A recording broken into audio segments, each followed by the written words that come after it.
Hey everyone, how we doing? Let me turn that down. How we doing out there today?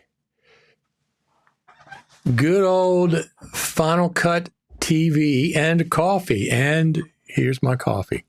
I don't know what kind of coffee you guys and gals like, but I like mine very, very strong and very, very creamy.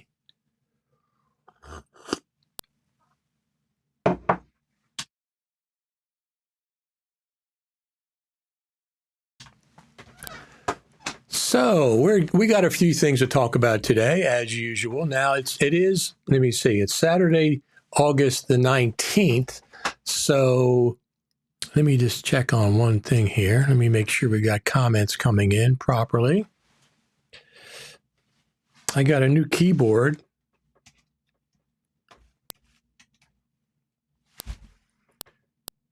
Let's see if it comes in properly. I think it shall. Yeah, there we go. Just want to make sure comments are coming in. There's my comment. Good morning, good morning, good morning. Absolutely. Here it is. Here it is. Wait a minute. It's not showing up. Oh, it must be, has to go above this. There we go. Good morning. Good morning here from the East Coast of the good old USA. Take that back out. And of course, we're going to be talking about Final Cut Pro today.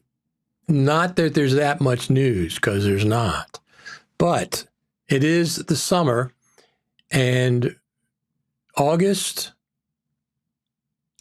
2021, I think it was, we did get an update to Final Cut Pro in August of 2021. The end of August was 10.4.9. I think it was 20 or 20, either 2020 or 2021. So we did actually get an update to Final Cut Pro in August, which is highly unusual. And I don't really expect another update unless maybe it's a bug fix update. Maybe a bug fix update. That's the only thing. I put a poll out on Twitter. Let me see. Here we go. Good morning, Richard. Alista from Jamaica. Absolutely. Thank you for tuning in from all the way from Jamaica. You can tell us what's going on with Final Cut Pro in Jamaica, because you're like the only person that I know of that's been on these live streams from Jamaica. But anyway, 10.4.9 came out in August. Highly unusual. I can't remember any other time that we've had an update to Final Cut Pro in August. Now, that was actually a feature update. It wasn't just a bug fix, even though it was 10.4.9, which was right before 10.5 came out. It actually had features. It had a whole proxy workflow enhancement situation, which I really, really liked. More options for doing proxies and stuff. So that's interesting. Now, I put a poll up on Twitter, and I asked if you're seeing any bugs in 10.6.8, is what I said. And it came back not dead even. It came back exactly 75% of the people said no bugs, and 25% of the people said yes, we are seeing bugs. So 1 out of 4 are seeing bugs in 10.6.8. I don't know what to say. 10.6.7 was a lot buggier for sure. We know that for sure, because 10.6.8 came out in 2 weeks, an all-time record. That's an all-time record for a bug fix from the Final Cut Pro team for an update they had just posted. Now, 10.6.7 was supposed to be a bug fix, and it was, I presume, but it introduced some bugs as well. So, besides Final Cut Pro stuff, there's some other things that I'm working on. I'm working on opening up my downstairs studio to live streams, and I'll do some of them from down there, which is going to be a different set than this. This is real. This is real. It's a real guitar and real phone and real background. And I have a different setup downstairs. So I'm trying to work that into a new live stream situation for some of my live streams, just to change it up a little bit. Now, the issue in the wintertime, which is going to be wintertime here in a few months, it's going to be the fall and then the winter, is it's cold down there. So I have to put a heater on in advance to warm the place up. Up here, we keep it up about around 70 year round. 70 in the summertime, 70 in the wintertime. But up here, I have a wood-burning stove, so it's always warm. Downstairs, it's going to be colder. I have to think in advance. Got to turn the heater on in advance. But anyway, that's forthcoming. So what do we have to talk about Final Cut Pro-wise? Now, are we expecting another update to Final Cut Pro? 10.6.9? Is anybody expecting 10.6.9 in the near future as a bug fix? Maybe a couple features? I'd be surprised if we got 10.6.9 in August. I'd be very surprised if we got 10.6.9 in August. If it's going to happen. They may just jump right to 10.7, which is, I think, a more likely scenario. The question is, when are they going to do that?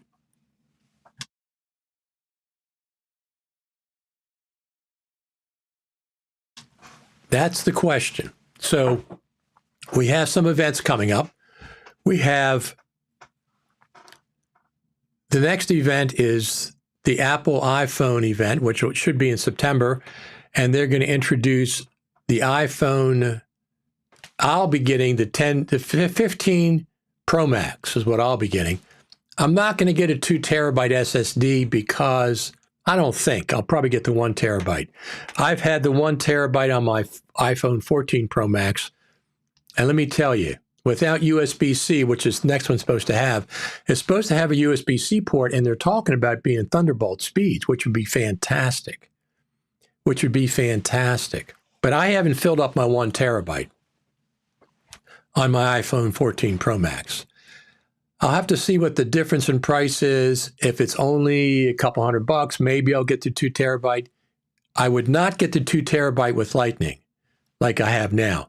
It's too much of a pain to get media off of my iPhone. No matter how I try, Lightning is slow. The import window in Final Cut Pro is buggy. It always has. It's been that way for years. I don't trust it. I do drag and drop from my iPhone 14 to Final Cut Pro, but I create a master project folder first, and I bring my media inside from my iPhone into that master folder, rename it, organize it. Then I create a Final Cut Pro library inside of that same master project folder. So everything's all in one folder, but the Final Cut Pro library is very small. It's very small, it's easy to share, it's easy to duplicate, and it's very easy to back up because all my media is external to the library and inside of that master folder. But I don't even use the Finder to transfer my files. I use an app called iMazing, which is, to me, much easier to drag files from that into my master folder, master Final Cut Pro folder, and that's how I do it. The import window is just, to me, has been buggy for a long time, especially for iPhone footage. So I don't use it. I rarely use it. We got some more comments. Good evening from Beijing, China. Thank you for tuning in from Beijing. What time is it in China? I don't even know. Thank you for the thumbs up. I appreciate it. I certainly appreciate it. Let's see what we have here. What time is it in China? I work at a studio here. I'm using Final Cut Pro for the past 7 years. And I use Final Cut Pro in my video editing business as well. Always tune in here for my Final Cut Pro updates and share with other Final Cut Pro editors. Thank you very much. Sharing is important. Sharing is important. So later this fall, so here's the things that are coming up that we know about. The iPhone 15 event in September. That's pretty much a given. Let me see what it says. China is 10:15 p.m. Okay, that's good to know. 10:15 p.m. So you're you're 12 hours. You're exactly 12 hours difference than East Coast of the United States. Very, very cool. So the next event that we know about is in September. Thanks for the thumbs up. I appreciate it. The iPhone 15 Pro Max event, the iPhone 15 Pro event, which will be, for me, the Pro Max event, because I'll be getting the Pro Max version. I won't be getting the 2 terabyte SSD, I don't think. But that new USB port makes it a lot more attractive. It makes it a lot more attractive. It has really been painful dealing with this, either AirDrop or the Lightning port for all these years. It's been painful. So I'm looking forward, especially if it's Thunderbolt speed. That would make me maybe get the 2 terabyte. I certainly will get the 1 terabyte because that's what I've been using for the last year.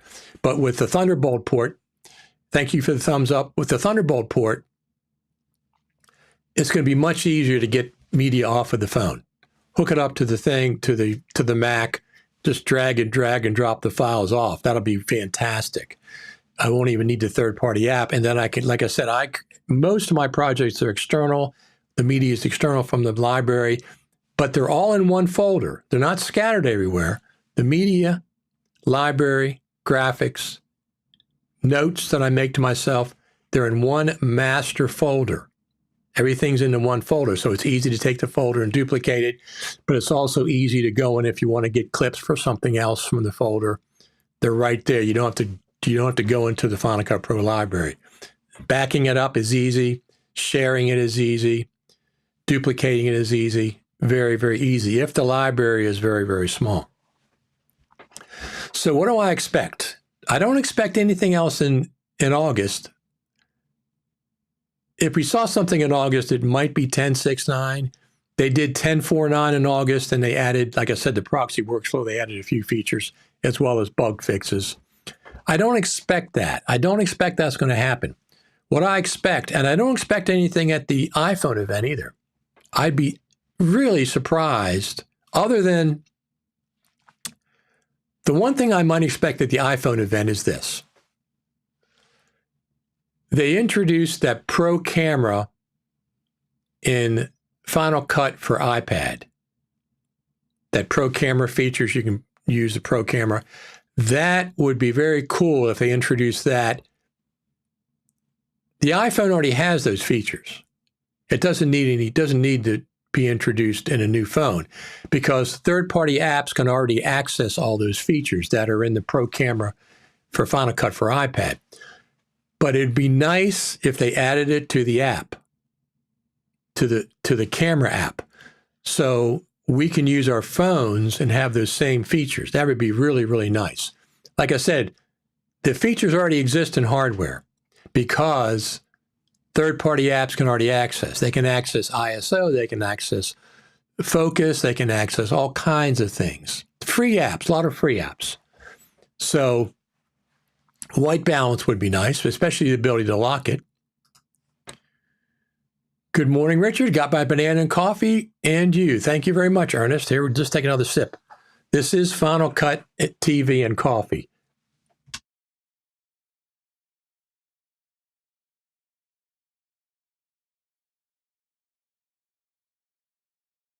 This is Final Cut TV and coffee. So it is a morning here. In China, it's an evening. Other places, it's evening or afternoon. I think GMT is about 4 hours difference. Greenwich Mean Time, I use that because it's more universal. It's all, I can't do, Australia has 5 different time zones. The UK might have 1 or 2, France and everything. So I just do GMT, United States and GMT.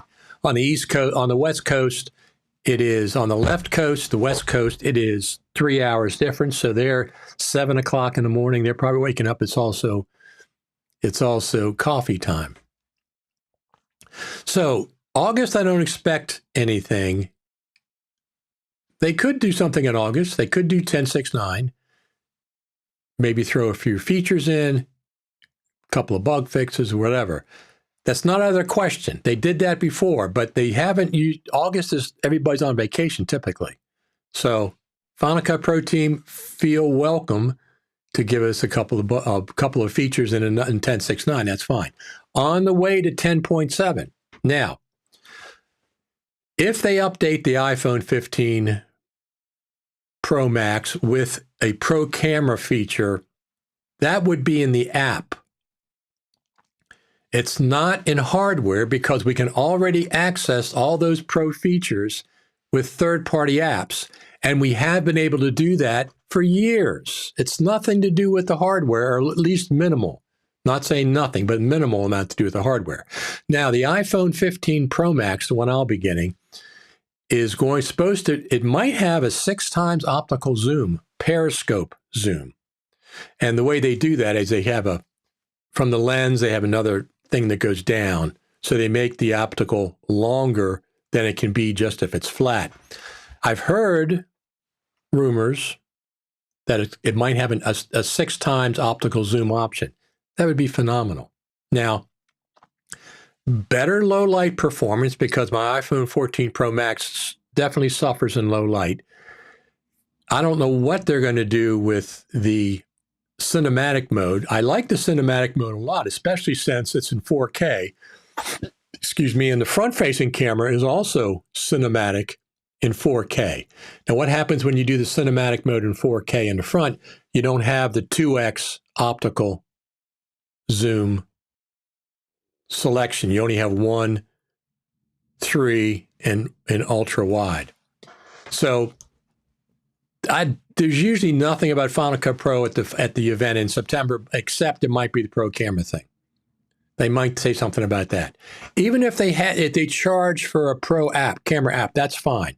Just not a subscription. Not a subscription. Thumbs down with subscriptions, Apple. I don't mind a few subscriptions from third-party apps. That's not what I'm saying. Apple, thumbs down for subscriptions. Absolutely not. You don't need the money. You don't need the money. You have a dozen apps that are free. Dozen apps that are free. Keynote's free. QuickTime's free. Pages is free. Numbers is free. TextEdit is free. All your Mac OSs are free. iOS, tvOS. You don't need a subscription from us. Give us the chance to buy something outright.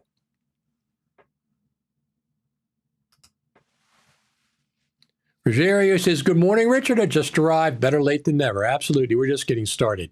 We are just getting started. They have a Renaissance fair down the street from me. The first time they've had it on the Firehouse grounds, Carnival grounds. So I'm going to head down there a little later and probably stream a little bit of that live. I've never been to a Renaissance fair, but anyway, I'm going to do that a little bit later. So are we expecting Final Cut Pro 10.6.9? That could happen at any time if they have to fix a bug or two, if they have a couple features to happen. It could happen in August, but I wouldn't hold my breath on that one. But I am holding my breath on 10.7 coming out this year. Now, when would 10.7 be coming out? I doubt it for the September iPhone event. No, I doubt it. I also doubt it if it would be in August. So we have 2 events that are happening later in the year. Well, we have one that we know of, the Final Cut Pro Creative Summit in Cupertino. That would be a good time for 10.7. But if they have a Mac event in October, and suppose they had a Mac event and did new M3 MacBook Pros in October, if they did that in October, they could also introduce Final Cut Pro 10.7 at that event. So 2 opportunities for Final Cut Pro 10.7 to come out this fall. 2 good opportunities. I haven't heard about an October Mac event yet, but they've done them in the past, maybe every other year. I've heard they have M3 MacBook Pros, the 16 and 14, ready to come out. Maybe a new iMac with the M3. There's talk about that. I know they're going to have it. They're going to have a bigger iMac at some point, maybe 2024. Some people have said 32-inch iMac. That would be great. That would be great. You know, I was going to get my M3 MacBook Pro. Now I'm thinking I might just keep this M1 Max because it does such a good job for me for anything I need it for, like when I'm traveling, when I go to NAB and stuff and broadcast. I might keep this one, and I could get a desktop for my new version, my new M3. Mac Mini Pro, Mac Studio. If they came out with a 32-inch iMac, that would be very, very tempting for me to get that and just use my desktop for when I need to be mobile for the time being. Now, the 32-inch iMac, they're saying maybe 2024, but they're saying they're definitely working on the rumors, the same rumors we all listen to. They're definitely working on a bigger iMac than the 24-inch. And I knew they would be. There's no reason why they wouldn't be. They said it's the same size as the studio display, something like that. So how is everybody who's upgraded, if you're on 10.6.7, absolutely upgrade to 10.6.8. If you're on Final Cut Pro 10.6.7, absolutely upgrade to 10.6.8 because it fixes some problems that were available in 10.6.8. Now, I'm on 10.6.6. I did not update to 10.6.7. I downloaded a copy, but I did not install it. And I didn't upgrade to 10.6.8 because 10.6.7 and 10.6.8, why should I upgrade? What was in either one of those two for me on 10.6.6 that would say, oh, I got to update? There was nothing there. There was no features or anything that I was aware that I needed in 10.6.6. So I did not update. I never updated to 10.6.7 or 10.6.8. I did download a copy of 10.6.7 and I have it saved, and I will download a copy of 10.6.8. So I have that saved, but I'm not going to install them. I am not going to, well, here's what happens. When I say I'm not going to install them, they come to the App Store and they renew your whatever version of Final Cut you have in your applications folder. What I'm saying is I will take the current copy of Final Cut Pro, put it in a separate folder, label it 10.6.6, then I will update to 10.6.8. I will launch it to make sure it's 10.6.8. I will not update any library. I will refuse, and then I'll close it down, and then I'll make a copy of that to have it for the archive.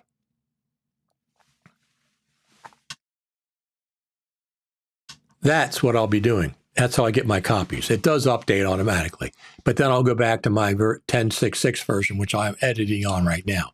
I'm editing a couple of things. I have a feature documentary at 7 terabytes of data. I have to update September or October this year. And I'm not going to update Final Cut Pro because I think that was on 10.6.6, and there's no way I'm updating that library. I'm going to update it. I'm going to update the documentary. I got a few things I have to do on the same version that I closed it on. So how have you been doing with 10.6.8? I'm not even asking about 10.6.7. How have you been doing on 10.6.8? Tell me that. Rogerio says, I don't like subscriptions either. For me, it's fair enough to pay for major updates. Absolutely. That's what, if they need money, here's the deal. Final Cut Pro team. You're probably not in charge. The Final Cut Pro team is probably not in charge of if they charge for an update. That's somewhere else in Apple. If you go to Final Cut Pro 11, and it's a brand new app, new features built from the ground up, yada, yada, yada, like you said, when 10.0 came out, I don't mind paying for that. I do not mind paying for that. If you introduce subscriptions, make sure it's an option. Make sure we can still pay for it and or a subscription. Don't just force subscriptions down our throat with this nonsense. You have all these apps that you don't even charge for. A dozen apps you don't charge for. Don't start on Final Cut Pro as subscriptions. I'm not going to get a subscription. I will not be getting Final Cut for iPad. There's no way. It's missing 40 features that Final Cut Pro has that I need. I need those 40 features. So, plus I have an old iPad. Have no intentions of updating my iPad at any point right now. So I won't be getting Final Cut for iPad. I am not going to. The good thing about this subscription is this. Number one, I like Final Cut for iPad. It's a fine app. The good thing about the subscription for Final Cut for iPad is you can get it for 1 month and then unsubscribe, which is what, if I wanted to try it out, you get the 1 month free. If I wanted to try out a new feature, I would get it for 1 month. I would never pay the yearly fee for that. If you use it all the time, listen, if Final Cut on an iPad is your main editing device, that's completely fine. I'm coming from Final Cut Pro on the Mac, and it has a lot more features and a lot more horsepower than Final Cut for iPad has. So if that's your only way to edit, that's completely fine. And like I said, I like it. I like Final Cut for iPad. But if I'm going to edit on an iPad, I'm going to use LumaFusion. Hands down, to me, it's a more sophisticated, more mature app, and it runs on my phone. It runs on my iPhone as well. Rogerio says, I had a crash yesterday working on 10.6.8 using the object tracking. Now, that's interesting. Now, number one is, Rogerio, make sure you send so when you have a crash in Final Cut, you get the pop-up menu, send to Apple, okay? Do that, but send it to the Final Cut Pro team. That is going to Apple, not necessarily the Final Cut Pro team. They may get a report of some sort. Hey, we're getting these crashes. They may get those. I don't know for a fact, but they don't get them directly. They don't get them directly. That report, the crash report that comes up, goes to Apple. I don't think it goes right to the Final Cut Pro team. Could be wrong. Here's what you want to do. Go to fcpx.tv, right? And right here, it says, send your request bug reports feedback to the Final Cut Pro team, and you click on this link right here at fcpx.tv, and it takes you right to the Final Cut Pro's page to report bugs and requests and anything else that you need. fcpx.tv, it's brain dead simple to remember. You don't have to worry about it. You don't have to say, where is that link for the Apple thing? I got to go look for it on Google. It's also available in Final Cut Pro and the app itself, but I put it on fcpx.tv 10 years ago. It's been on there for 10 years. It's easy to remember, fcpx.tv. The link is right there. So I guess my point is, you had a crash yesterday. Send the bug report and the crash report, that's fine, but also send it to the Final Cut Pro team. Just tell them, hey, I had this crash yesterday. I don't know if you can copy and paste your bug report or some of it, maybe the top part. That would be fine. That way they get it. This is, oh, look at that. Somebody's in the garden there.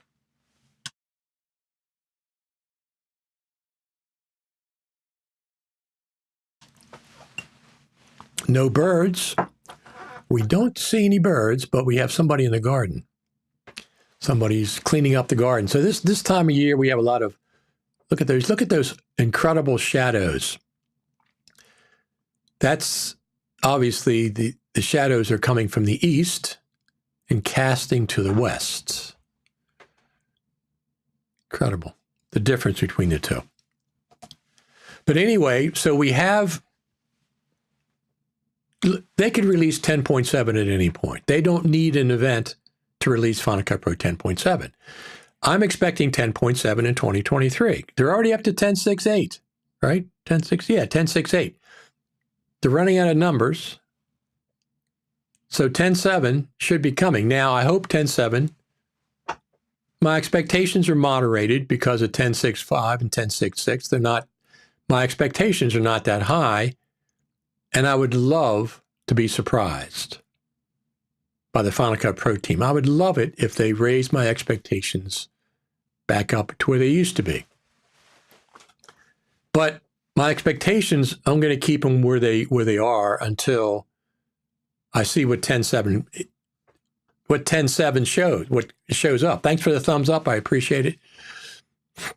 I have no idea what they're doing with 10.7. I mean, let me take some wild guesses. AI. Okay, they're going to have something with AI like everybody else is. They're going to have text transcriptions. They're going to have text-based editing. Those are three things that I'm sure are going to be happening in 10.7. AI stuff, more AI stuff, text-based editing, text-based transcriptions, auto transcriptions. I'm sure they're going to be in 10.7. Those will be welcome features, absolutely welcome. But I'm hoping, well, I'd like to see more than that for 10.7. I would like to see more than just that. We've been waiting for 10.7 for quite a while, for a couple of years now. So Final Cut Pro team, give us something big and make us go, this is fantastic. This is fantastic. Now, I have three NLEs that I use. I use Final Cut Pro, Blackmagic Resolve, and LumaFusion on my iPad and my iPhone. It's very effective on the iPhone. It's amazing all the features that they that they've organized into the iPhone. So I can't run Final Cut iPad on my iPhone, and I need to be able to edit sophisticated NLE on my iPhone. That's why I like LumaFusion. So LumaFusion also runs on Android and also runs on Chromebooks, as well as on it runs on the Mac. If you buy LumaFusion for the iPhone, for the iPad, it also runs on Apple Silicon Macs. Now they haven't spent a lot of time on it, but they do have somebody that works on the Mac version, because they have when you have an app on the iPhone's App Store, you have the option of letting that run on a Macintosh, and they allow it to run on the Mac. So, great tip on reporting issues to Apple. Thanks. I went to the page and surprisingly, there isn't a 10.6.8 and drop-down list for Final Cut Pro running version. Yes. So you just put that in your notes. Just put that in your notes, 10.6.8. Yeah, 10.6.8 is kind of new. Yeah, you're right. You're right. Let's go back there a second. Let's go back. So here we go. Here we go to the Final Cut Pro team. Select your country or region, feedback type, name. Feedback type. So bug report, et cetera, et cetera. Select your country or region, of course, the United States. So let's see. Select area. Select feedback type. Let's do bug report. Select your country or region. Let me just see why they don't have it. Usually they do. Bug report. Select area. I'm going to put other. Select device. Mac. Oh, they divide it up now. I see. Here you go. Yeah, they don't have it. They do not have 10.6.8 listed there. Thank you very much for the thumbs up. It's appreciated. They don't have 10.6.8. Now, so what you want to do in that case, you want to tell them up here, 10.6.8, 10.6.8. That's what you want to do. Let them know this is 10.6.8 because they don't have it updated. Right? Yes. That's what you want to do. Thanks for that tip about that. So Don said I had no issues in 10.6.7 or 10.6.8. If you didn't have any issues in 10.6.7, why did you update to 10.6.8? I don't update unless there's a reason to update. If it's a bug fix that's been fixed, yeah, I'll update. I'm on 10.6.6. I have no reason. I saw no reason in 10.6.7 to update, and certainly not any reason for 10.6.8 to update. There's nothing in either one of those updates that affected me in 10.6.6, so I don't update. I have too many important things happening. I can't be doing that. But anyway, before you update, make a copy of your Final Cut Pro version in your applications folder, number one. That's the first thing you want to do, absolutely, so you can go back to it. And if you have important libraries, make a backup copy of that, because 10.6.7 and 10.6.8 both force you to update your library.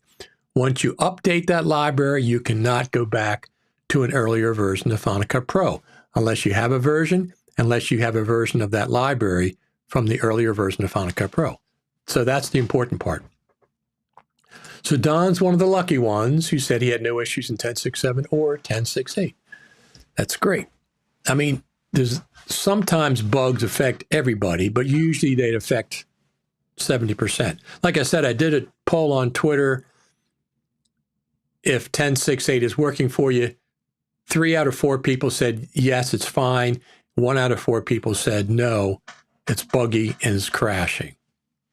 But I think if I did a poll for 10.6.7, you would have got a 50-50 or more that it was crashing.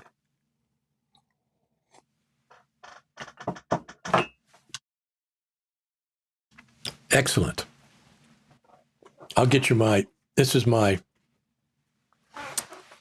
fantastic new camera. I talk about it all the time. It's the Panasonic Lumix S5 Mark II X. I love this camera. First off, this camera body, it's great in low light. It has phase detect autofocus, a lot of other great features. It records ProRes internally.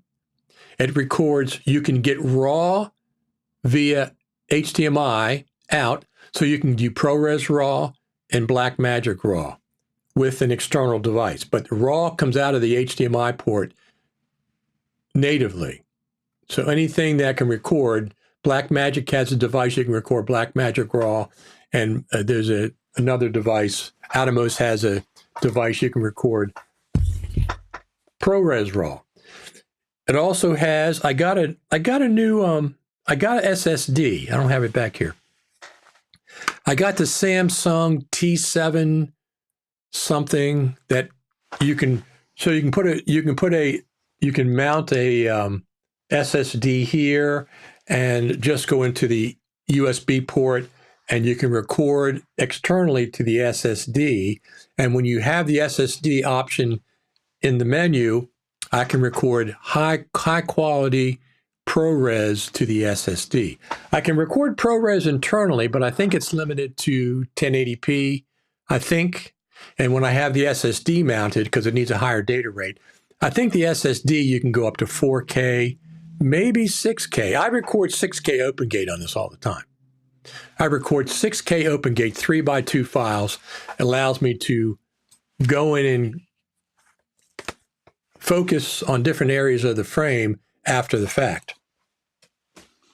But I really like that. It's really good in low light, and it's really good on autofocus. Now, it might be like a little step down from the Sony a7 IV, a7S III from low light. That wouldn't surprise me. It might be a little step down from autofocus, but it's so much better than what Panasonic was in the past. But the thing is, that camera is $2,200. The body. The Sonys are $3,500. So the Sonys are over $1,000 more for just the body.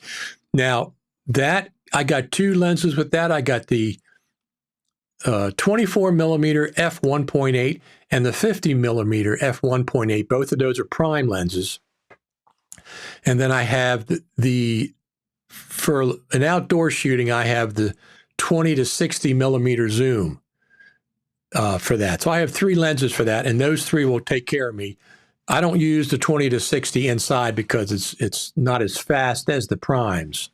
So, but it's really, really good in low light, and the autofocus is superb. The last camera I had was my GH5, and that was good for years, but I never used autofocus. I use autofocus in this all the time. Absolutely all the time. I'm really looking forward to doing more with it. So, how are you doing with 10.6.8? Everybody's okay with 10.6.8? When are you expecting? Let me see when you're expecting 10.7. See if anybody agrees that it's coming out in 2023, later this fall. We'll have to see that. Let me see what else we have. Oh, we have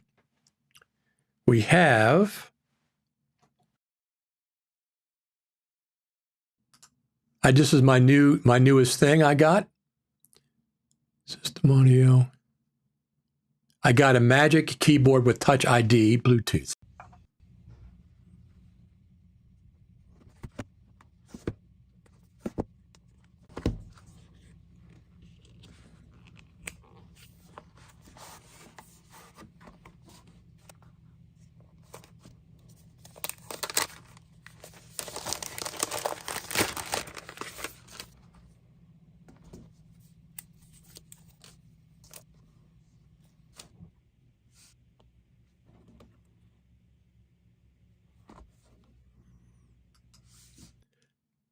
So the main thing for me, let me just put this on. The main thing for me with this is I gotta have Touch ID. I use it all the time for entering passwords and stuff. I gotta have Touch ID with my keyboard, and I have to have a numeric keypad. Okay? I've got to have that numeric keypad because when I'm cutting multicam angles in Final Cut Pro, I use that keypad for my angles, 1, 2, 3, 4, 5, 6, 7, etc. It's very easy for me. I have my keyboard set up that way. There was one odd thing. So I have the touch keypad with that, and I got to have that on anything going forward. I'm so used to it now. Logging into sites, putting passwords in, etc. Got to have the Touch ID keypad, and you have it there. Now, the one weird thing is when I shut down my Mac, I use Control, Option, Command, Media Eject button typically. Well, this doesn't have the Media Eject button. The Touch ID is in the place where the Media Eject button is. So it doesn't work. You can't shut down the Mac natively with that key combination. So I went into keyboard preferences and set up a shutdown sequence, the same 3 keys, Command, Option, and Control, and I went to the right of the Touch ID to F13. So now I shut down my Mac with that keyboard combination. But got to have 2 things. Got to have Touch ID, got to have the extended numeric keypad. Got to have both of those. It went on sale this week. It's 25% off. Normally it's $200, $200, and it came down to $149. So I grabbed it because I really like that. Because I don't have an extended keyboard with Touch ID. I just have another white keyboard that I've been using because I'm using my MacBook Pro, which of course doesn't have the numeric keypad, but it does have Touch ID. So that's what's going on there. Let's see what else we have.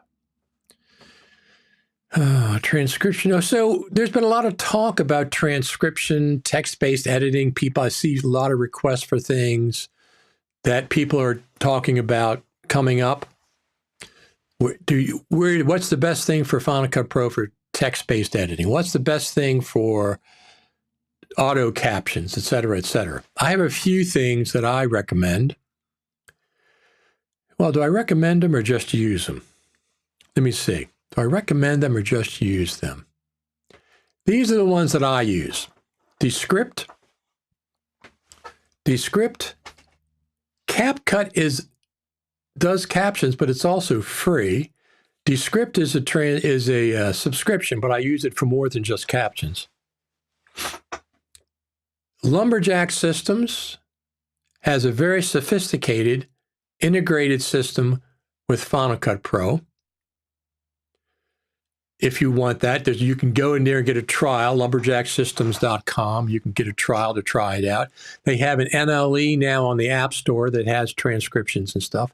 Mac Whisper is a good one. I've had some problems with it, crashing, but recently it's been doing okay. Once Mac Whisper is based on AI, once that goes through your audio files, it makes a text file. You can export that as an SRT. It's time-stamped and things. And DaVinci Resolve Studio is really, really, really good. I really like that a lot. It does 2 things. It has text-based editing, and also it'll give you auto transcriptions once you put the clip into the timeline. So we have this comment.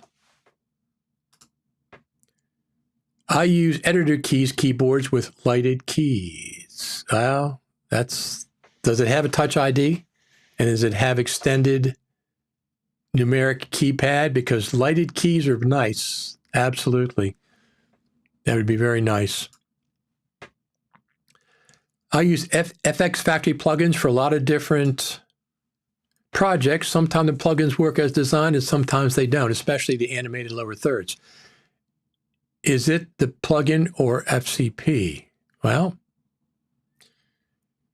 if they worked in an earlier version of Final Cut Pro and they don't work in the new version, it still could be either one, because I think, didn't Final Cut Pro get updated to FX Plug 4 and it broke a lot of plugins?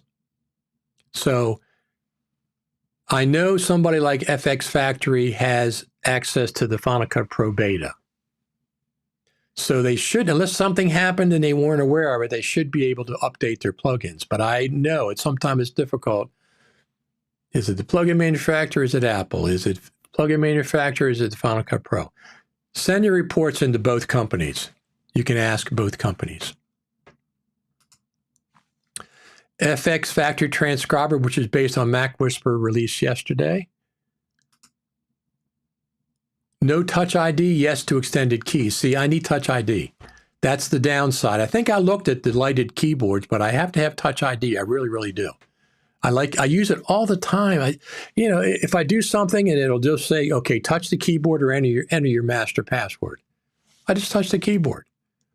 I just touch my Touch ID and it registers. So websites are the same way. Instead of entering your password all the time, you can just Touch ID it and it'll fill it out for you. That's the one thing. So it's a trade-off.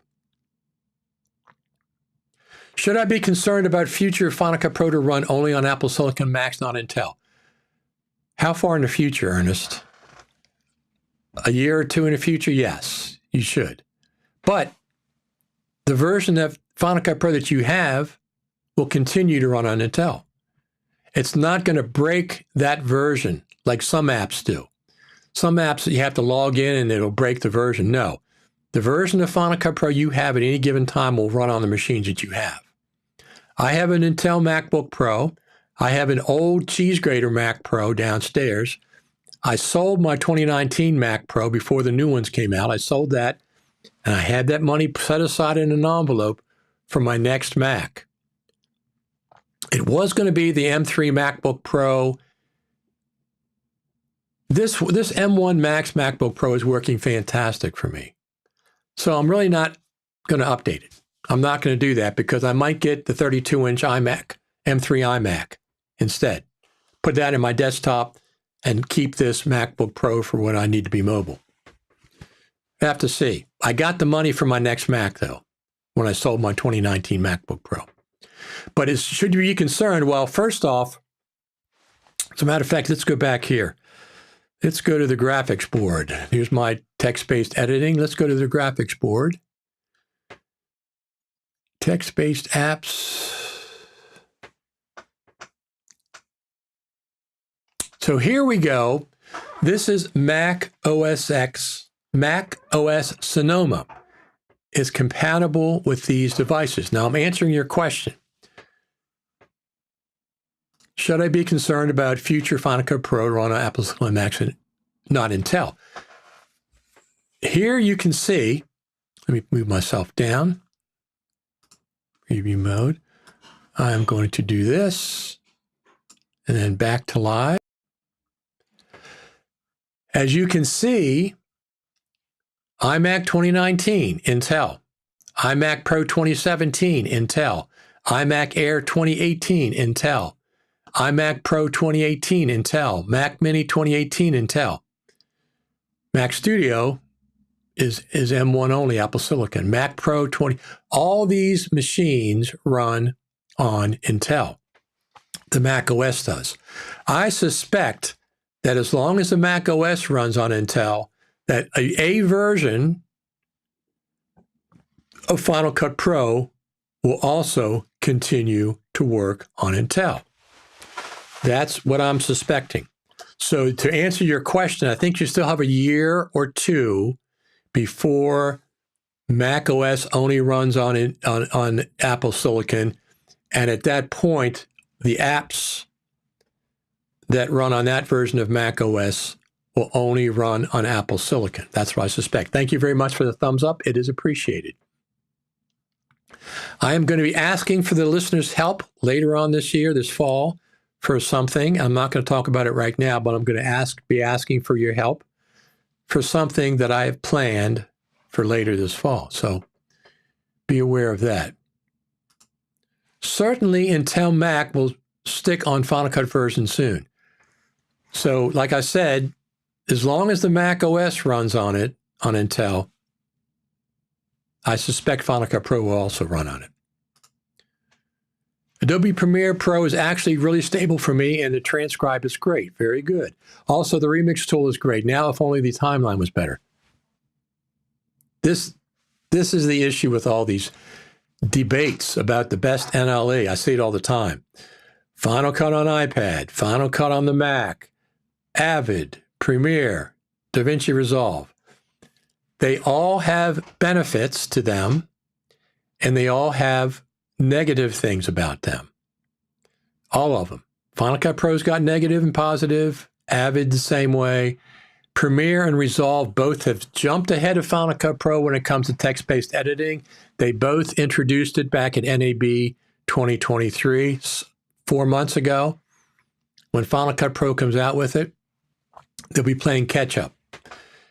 I don't think it'll be, I mean, I don't do Premiere, but I've used it in DaVinci Resolve, and I really, really like it. I really like it. So I use my Apple Watch for password fill-in. Yes, I do that sometimes too, but sometimes it doesn't work. But I still got to have Touch ID on my keyboard. That's just necessary for me. 13.5.1 gave me back my 56 terabyte RAID. 13.5. Oh, did it really? Which terabyte RAID do you have? You're talking about Mac OS 13.5.1. 13.5.1. What am I on? I always forget. I'm on 13.1, Ventura 13.1. I have not updated. Once again, there's no reason for me to update at this point. Now, before I update, I will do a complete update of my Mac OS. I will do a carbon copy clone of it on another hard drive. Then I might update to 13.5, 13.5.1. I know there's security issues. I know I'm aware of that.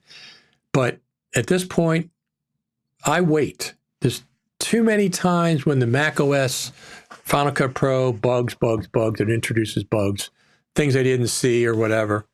So I will wait for weeks, sometimes months. Like I'm on Ventura 13.1. It's up to 13.5.1. I'm not having any problems, not having any issues. The best NLE is the one you know how to operate. That's true. It's just like the best camera you have is the one you have with you. So, but you can learn a new NLE. And the other thing is, NLEs are not a zero-sum game. I heard people say, oh, I'm going to quit Final Cut Pro and go editing in Resolve, or I'm going to quit Premiere and go edit in Final Cut Pro. You can do both. I edit in Premiere. Not in Premiere, no. Premiere is no way I'm doing anything with Premiere because of the horrible ransom subscription model that Adobe's adopted. Absolutely not. By the way, I'm very thankful that Michael Cioni quit, and he's no longer with Adobe. He quit Adobe. He's no longer with Frame.io. He's back on his own again. I am very thankful for that. Michael, if you watch this, let's get you back on Final Cut TV. Talk about your new venture. We'd be glad to have you back on. But anyway, I won't do Premiere, but Resolve in Final Cut on the Mac and LumaFusion on the iPad and the iPhone. And once again, Final Cut doesn't run on the iPhone. Final Cut for iPad doesn't run on the iPhone. So I use LumaFusion. It also doesn't run on my older iPad. LumaFusion does. It's fine. They have advancements with it all the time. So my preferred NLE on the iPad is LumaFusion. At some point, might try Final Cut on iPad, but it's probably a year or 2 years away because first off, it's missing 40 features from Final Cut for the Mac. Second off, I'm not buying a new iPad, so it's out of the question. It's out of the question. Third thing is I don't like subscriptions. Thumbs down on subscriptions for Apple apps. But it's a good app. I'm not saying that. I'm saying for me, for my scenario, it's not something that I want. Let's go here.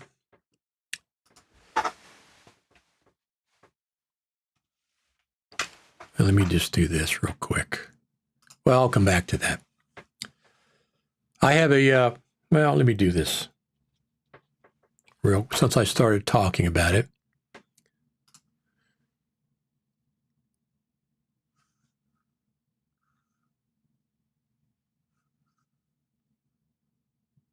Since I started talking about it, here we go. I have a Final Cut for iPad tips and tricks, the same way I have a Final Cut Pro tips and tricks. I mean, there's a dozen or more Final Cut Pro groups out there, but I have the Final Cut iPad tips and tricks. That's what we primarily do. And I started a Final Cut for iPad. This is tips and tricks. You're not going to discuss Final Cut Pro in this group unless you just talk about exporting the Final Cut Pro. So Final Cut for iPad tips and tricks Facebook group. You can go there and join. This is for Final Cut iPad tips and tricks specifically. Of course, you can talk about Final Cut as well, but I started that when Final Cut for iPad came out. Yes, let's see, Big Disk 6. There you go. So I have 3 RAID 5s that are working with my 2021 MacBook Pro. I got a 56 terabyte RAID 5, which is my main one, and I have 2 12 terabyte RAID 5s legacy. And they all work with this version of Ventura and this Apple hardware. So those 2 legacy RAID 5s are 10 years old, and they're still working. I had to update drivers and stuff, but they're still working. So that will be a consideration when I upgrade. Do my RAIDs connect? Will my RAIDs work? I will not get rid of this MacBook Pro when I do update my Mac. Now, I'm kind of in the market for a new Mac. It could be it's going to be an M3. No ifs, ands, or buts about that. Maybe a Mac Mini M3, Mac Mini Pro, maybe a Mac Studio M3, maybe the new MacBook Pro M3 that's coming out probably October. Maybe I'm not going to get a 24-inch iMac. I won't do that. But if they come back with a 27 or a gigantic 32-inch iMac, M3 iMac, that would be phenomenal. I might consider that because I have my M1 Max MacBook Pro when I'm on the road at NAB, or if I go to the Creative Summit. I don't need, this thing is running fantastically. It's really, really doing a good job. The temptation to buy a 32-inch M3 iMac Pro would be hard to resist. Would be very hard to resist. So we'll see what happens. What's everybody running on? Mac Studios or Mac Minis or MacBook Pros? What is everybody running on?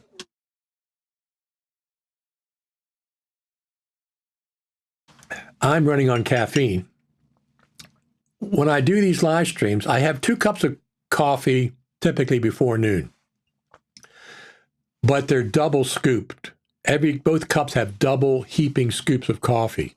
It's very, very strong coffee, and I put real cream in it to temper the taste a little bit. Lutz says MacBook Pro M2. Very cool. I'm jealous. Mac Minis, Mac Mini M1. Rogerio says Mac Mini M1. So we have a wide variety. I know people have the Mac Studio as well. Like I said, got to have my MacBook Pro for the road. I got to have a MacBook with me. The iPad's not good enough for on the road. iMac 24 M1 chip works perfectly for me. So I used to, listen, my phone, I update every year. My phone, my iPhone 14 Pro Max, every year, carte blanche, I update it. As long as they update the video camera. As long as they update the video camera. And this year, they're going to go Thunderbolt /USB-C, hands down. Hands down, it's been such a pain getting media off of my iPhone 14 Pro Max. Absolutely. So this year's a no-brainer. I'm going to get the iPhone. Thanks for the thumbs up. I appreciate it. I am going to get the iPhone 14 Pro Max. It's going to have a better camera. Hopefully it's better in low light. Hopefully they're going to introduce the Pro camera for the iPhone that they introduced in the Final Cut for iPad version of the Pro camera. It makes no sense that they didn't ever introduce that. You pay $1,500 for a phone, and you have to use third-party apps to access the features that are available. All the features are. I have a dozen iPhone camera apps, Pro camera apps. I refuse to pay Filmic Pro $50 a year to use theirs. It's just, that ain't going to happen. Not only it's a $50 a year, thank you for the thumbs up, but also when you're recording, you can't change the camera lenses. You have to go through a 10-step process. Stop recording, go to the menu, choose your lens, close the lens menu, go back to the main interface, press the record button. It's ridiculous that to this date in 2023, thank you for the thumbs up, you can't change the lenses while recording. So when I use a third-party app, that's one of the things. I had to have two things.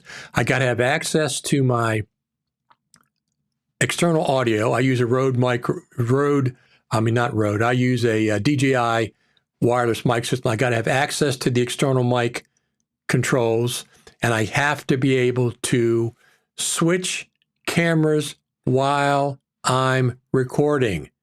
I'm not using that ridiculous 5, 6, 7 steps that Filmic Pro requires you to do. So you lose everything. This is live. I can switch all my cameras while recording. It's just like a Zoom. You can zoom in and out. And I prefer doing that on my iPhone when I'm outside filming. Like I'm going to go down and film a live stream today, and I'll be able to switch my lenses while I'm streaming live. I have to have that. But anyway, I have about 6 different Pro camera apps I use on my iPhone. And all of them, except for Filmic Pro, which I'm not going to subscribe. I'm not paying $50 a year to have, I can't switch lenses. Yeah, it's good if you're stationary and doing a film, perhaps, but I still wouldn't.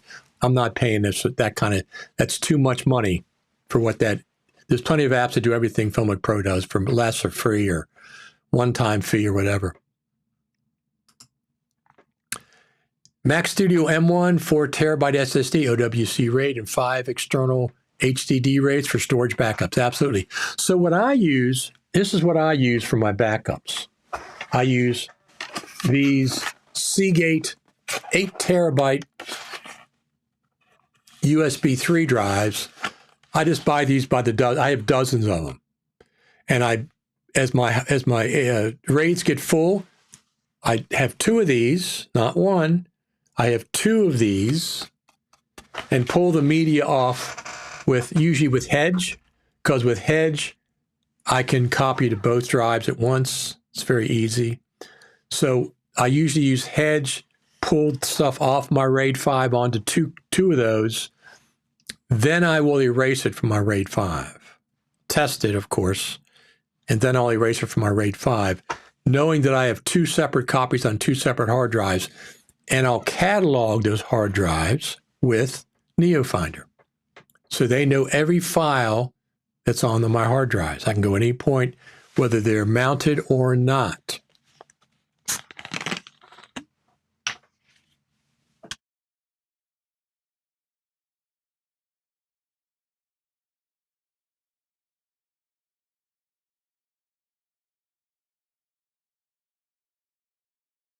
Not much activity out there. The birds, they do have suet, but they don't have, let me see if I don't have that right now. That's the backyard. It's getting toward the end of summer here on the good old East Coast of the good old USA where I live. Thank you for the thumbs up. It's appreciated. So do we think we're going to see 10.7 this fall? I do. What are my expectations for 10.7? Down here somewhere. But I'd love to be surprised. And I'd love it to be way up here. That would be phenomenal. That would be phenomenal. But a couple of events. Thank you for the thumbs up. It's appreciated. Also, don't forget to subscribe over there. Ring the bell, notification stuff and all that. I'm going to be starting a new series on my YouTube channel for some other third-party, sometimes Final Cut related. It'll be iPhone things. It'll be like I'm going to do a series on microphones. We're going to do some testing on some microphones. I have a dozen different microphones. This is a FiNAL SCS-98 that I've had for years and years and years.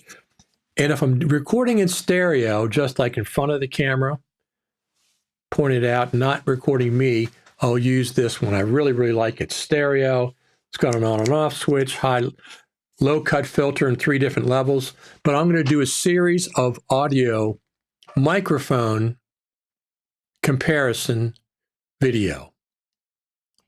That's what I'm going to be doing. Now, we're going to be doing that. I'm going to be doing that. Let me see. There's that.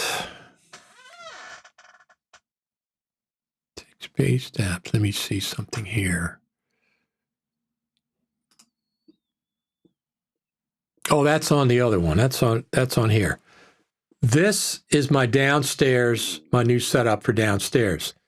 This desktop. I have a solid oak desktop that I'll be doing product reviews, microphone comparisons, like I said. That's in the downstairs studio. I'm not going to do everything, and I'm not going to go into depth like on my Lumix camera, because there's dozens and dozens and dozens of people that do a fantastic job with stuff like that.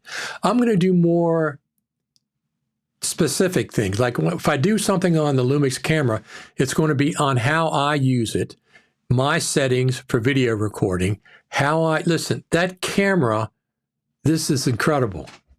I record a 6K file internally in the camera. And what I typically do is I take that 6K file, it's a 3:2 aspect ratio. I have headroom and width, and I'll place it in a 4K timeline. And that gives me a lot of room to reframe. If I missed somebody walking or they stood up, I wasn't expecting them, I can reframe a lot inside that 4K timeline with a 6K file. Shoot 6K blindfolded, and it's sleep. It's phenomenal. I really, really like it. And of course, it has a bunch of different video profiles you can do. And it records RAW externally via HDMI. So you can record ProRes RAW, and you can record Blackmagic RAW with the appropriate recorder. It shoots RAW out of the HDMI port. $2,200 the camera body is. Phenomenal. It's absolutely phenomenal. SSD recording, SSD battery charging. I really, really like it. But anyway, I would not do an extensive report like for that camera. I might go through some menu items that I use for video recording, show you how I do mine, but there's dozens and dozens and dozens of people that have done really, really good reviews and tutorials on that camera, so I wouldn't duplicate it. I am going to do Final Cut Pro. I got a really good Final Cut Pro tutorial coming up. It's going to take a little bit. I have more than one, but I have one coming up. I'm going to do a microphone comparison, probably in 2 parts, because I have too many microphones to do in one version. And I'm going to probably use an SM58 or SM57 as my base model. That's a studio camera, a studio microphone that's been staple since the 60s. I might use that as my base one. I have my preferences, but we'll see how you respond to different microphones and what you think about them. So a new Final Cut Pro tutorial coming up. I'm not going to tell you what it is. I don't want anybody stealing my ideas like they've done in the past. For example, I've been live streaming since 2016. Now everybody's live streaming. I've been live streaming for 7 years. I wasn't the first, but as far as Final Cut Pro was, I certainly was the first and one of the first that did a lot of live streaming about Final Cut Pro. Now everybody does it. Everybody does, which is fine. There's nothing wrong with that. Nothing wrong with it. But I have hundreds and hundreds of live streams for Final Cut Pro. My Final Cut Pro radio podcast has over 2 million, it's going on 3 million downloads. That's going as well. But anyway, Final Cut Pro and Coffee, Saturday mornings, 10 o'clock. Don't forget to subscribe over there. Don't forget to subscribe. Thumbs up are always appreciated. And I'm going to count you. Listen, my audience is the best audience. My audience is absolutely the best audience of any Final Cut Pro audience out there. Period. It is. I'm going to count on you. First off, spread the word. Let people know this is available. This is number 28. So we've been doing it for over 6 months. Thank you for the thumbs up. It's appreciated. We've been doing this for over 6 months. We have some more. We have these every Saturday. I'm going to keep on doing these on Saturday unless something dramatic happens. Thank you for the thumbs up. It's appreciated. Unless something dramatic happens, I might miss one. But let me just bring this up too while I'm here. Got to thank you. Thank you. Thank you for tuning in. I appreciate it. So here's the main place you want to go if you want to continue the conversation is this one, facebook.com/groups, Final Cut Radio TV. That's where we go if you're on Facebook. We talk about mostly about Final Cut Pro, a little bit about audio, a little bit about post-production, and anything to do with these live streams, of course. That's the best place to go. We're almost at 2,000 members there. But this one, Final Cut Pro Tips and Tricks, which I told you about, we're almost at 10,000 members. 10,000 members. That's another place you can go. FinalCutPro.com groups, tips and tricks. Almost at 10,000 members. So that's very, very cool. So you guys, the gals are absolutely the best. Do you have any other questions or any concerns? Another thing is, I can say with authority, the Final Cut Pro team watches this. Okay? Now, I'm not saying that, thank you for the thumbs up, it's appreciated. I'm not saying anything that anybody would tell me. I'm not saying that. I'm just saying I know that they watch this live stream. So thumbs up to the Final Cut Pro team. We love the Final Cut Pro team. Absolutely love you guys and gals in that. Absolutely. Stephen Boyle says, thanks, Richard. So also tell your friends, your other editors about this specific show that we have on Saturday mornings. I'll continue it through the fall. I'll come back on live. I have tutorials coming up, Final Cut Pro tutorials. I have some product reviews. I have a 2-part microphone comparison. The microphone comparison, Ernest says, see you next Saturday. The microphone comparison we're going to do, it's going to probably have 5 or 6 microphones in each part 1 and part 2. It's going to be microphones that you can use on the iPhone and microphones that you can use with your DSLR or mirrorless camera. I'm not doing studio microphones because that's not what we're talking about. So it'll be all the microphones that I'm going to be doing are going to be able to be used on either one, depending on your setup. Now, like an XLR, you'll have to have an adapter for the phone, of course. Since you can't use XLR microphones natively in the iPhone, not yet. Oh, another thing about this Lumix camera, the mic port. I don't think Sony has this. The mic port on the side here, up here, it's a typical 1/8 inch jack, but you can switch it between mic input and line input. You can switch it between mic input and line input. So you can use a mixing board, put it in the 1/8 inch jack. Thank you for the thumbs up, it's appreciated. On that camera. Does Sony have that? On the 1/8 inch? I don't think so. I was pleasantly surprised that you can switch between line level and mic level on the 1/8 inch. Now I use I have an XLR adapter that goes on top of that. That's a hot shoe. It's not passive. And I take XLR inputs typically into that if I'm going to record that with XLR. He said, let me check on my A6400. I've only seen mic inputs typically, but this one has a mic lines. You can switch it in the menu, switch it to mic or line, which is really nice because when I go to an event, I tap into the mixing board. If I was shooting a wedding, for example, which I don't do except for friends and family. I don't do it professionally. I can tap into the the mixing board and get their feed into the camera, but I also have regular backup microphones being recorded at the same time. Audio is so important. I got to have two different versions of it. The board is one mix. Also have live microphones as well. Don't forget, subscribe over there at YouTube channel. Well, you're probably watching it on YouTube right now, right? I am. I mean, that's where I am. That's where I'm watching it.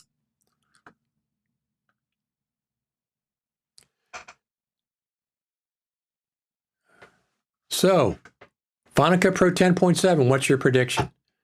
Give me a month. Give me a month for 10.7.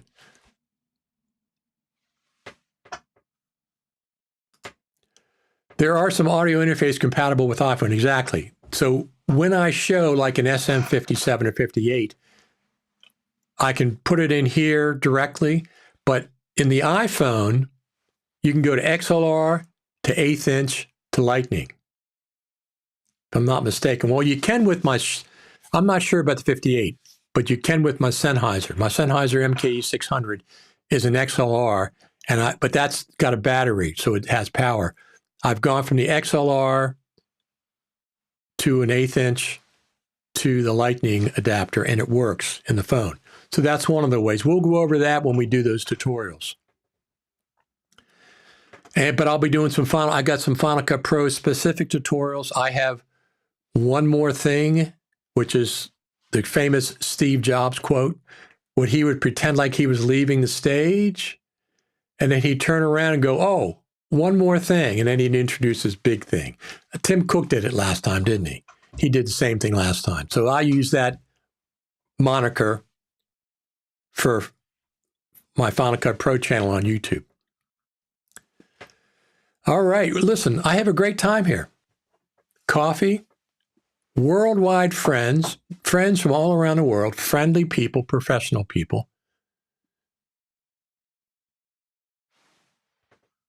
So here we go. He says, A6400 doesn't have this audio feature. Right. I don't think anybody has the ability to go line level in the 1/8 inch jack. I was surprised that Panasonic had that. I was very, very surprised. So Don says, Creative Summit prediction for 10.7. That's what I'm guessing too. That's November, beginning of November. Now, even if 10.7 is not ready, we could see a preview at the Creative Summit. Ruggiero says, thanks, Richard. Thank you. Thank you for showing up. Appreciate